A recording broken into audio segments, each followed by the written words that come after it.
Inheritance tax brought in over £7 billion for the government last year.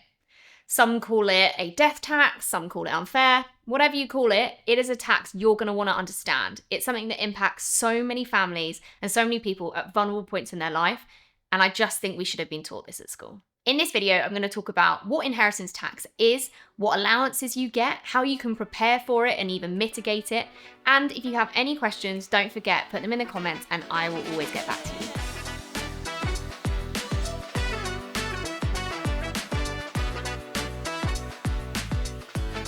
Let's get cracking. So IHT is the acronym for inheritance tax, and it's a tax that gets paid on the estate of someone that's passed on. So it's not a tax on you whilst you're alive, it's a tax on you and your assets once you're gone. And it's specifically on your estate. But what is your estate? Well, it's everything from the money in your bank account, from your jewelry, to even your house and your paintings. Everything in your estate gets circled together, and if it's over a certain amount of money, you could be liable for inheritance tax. But what is the rate? Well, the current rate for inheritance tax is 40%. That is why it's often called the most hated tax in Britain, because it's such a huge amount. The reason it's so large is it's meant to be a kind of redistribution of wealth tax where, if you create so much wealth within your lifetime that the government's basically repurposing it back into the system in the future. However, it usually impacts those middle earners because, for instance, if you're someone that earns very little, you're someone that has a lot of money in their estate, when you're not earning a lot, chances are you just won't pay inheritance tax because your estate won't go over the allowance, which we'll talk about. And then suddenly it starts to impact people more and more as they have around over $1 million in their estate, they then get hit with this. But the more money you have, the more chances you are of doing things like trusts and building more tax efficient ways and hiring accountants to basically mitigate the ability of you ever having to pay inheritance tax. So it sort of does this, which is why it's often called very unfair. And recently, we've seen house prices rise so much that people are falling into inheritance tax liability and not even realizing, because it's not something that they have necessarily worked for in terms of they haven't worked through their salary to then save that money. It's just that through house prices rising, suddenly their estate becomes much larger than it was even a few years ago. But let's talk about those allowances because, like I said, it's 40%, but only on what is in your estate that's over a threshold. There are two thresholds. The first is your nil rate band, acronym NRB. That is £325,000. So if the value of your estate falls below this, there is no inheritance tax to pay whatsoever. Though, if you have a house within your estate, you get something called a resident nil rate band. Caveat here, the house has to be going to a direct descendant, but let's just ignore that part for now. So that is 175,000 extra. So effectively, with those two combined, you get 500,000 of allowance per person. So I'm repeating myself here, but if your estate falls under 500,000, there's no inheritance tax liability to pay. If your estate is 501,000, what you would end up paying is 40% on the 1,000. You would then, as the person that's received that inheritance, be liable to make sure that that tax is paid. So whilst you on your own have a 500,000 allowance, there's also something called a spousal transfer or a marriage civil partnership allowance that you get, which means if you are married or in a civil partnership, you are entitled to your 500,000, but you are also entitled to the 500,000 of your spouse civil partner.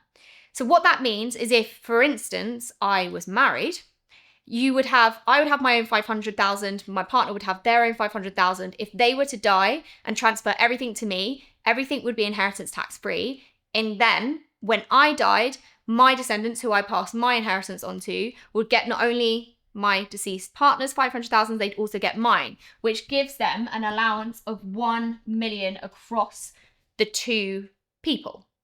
But like I said, if the estate was £1,001,000, then we are back here where you're paying 40% on that £1,000. A lot of people ask me, can't I just give everything away before I die to avoid an inheritance tax?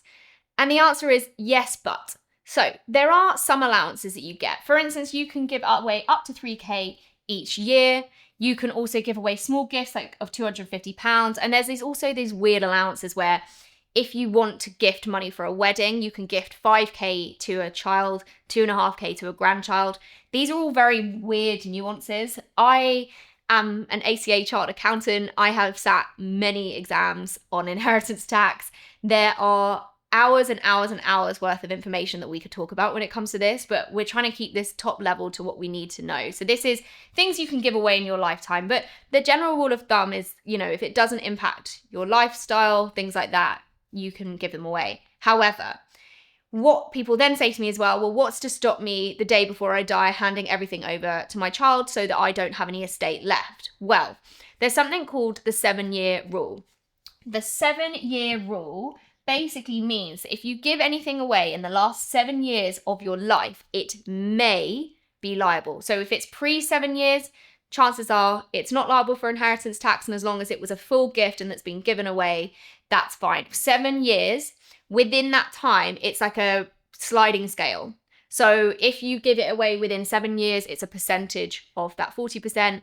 Closer you get towards the year before you die, then it's basically almost all of that 40% will be chargeable on the gift you've given. But how are people planning for inheritance tax? Well, there's lots of things. Specifically, lots of people look at pensions, although that's been up for debate recently within government, so I'll come back and do a completely separate video on that. Then it's things like trusts. These can be quite expensive to set up, so you want to make sure that they're worth it for you. And then it's using those allowances I talked about and things like life insurance to cover bills. Because personally, I think the bill comes far too early. Inheritance tax is a really awful thing to go through because it has meant someone has passed on. And realistically, at the moment, HMRC, so His Majesty's Revenue and Customs, are expecting you to not only have sorted all this out, but to pay the liability within 9 months. That is a very short amount of time, and it can be incredibly stressful. So please make sure that you are learning about this before it becomes too late and talking to those around you, because it can be really small things you can do to mitigate these situations. There is so much I could talk about when it comes to inheritance tax, but the main message here is not to panic. Often I will get DMs and comments saying, this has happened to me, what do I do? Because the government websites and the online is just so complicated and confusing. You just need to understand what you're owed with your allowances, what makes up your estate, and then just understanding if there is a liability, you might want to seek out support. It is really worth speaking to an accountant or someone in that world that can help you when you're going through the estate. The current government are looking to change some of the rules, so if anything changes, I will be bringing out a follow-up video on that, so stay tuned. And if you found this video helpful, please don't forget to hit the like and subscribe button. I post new videos every single week breaking down that finance that you should have been taught at school.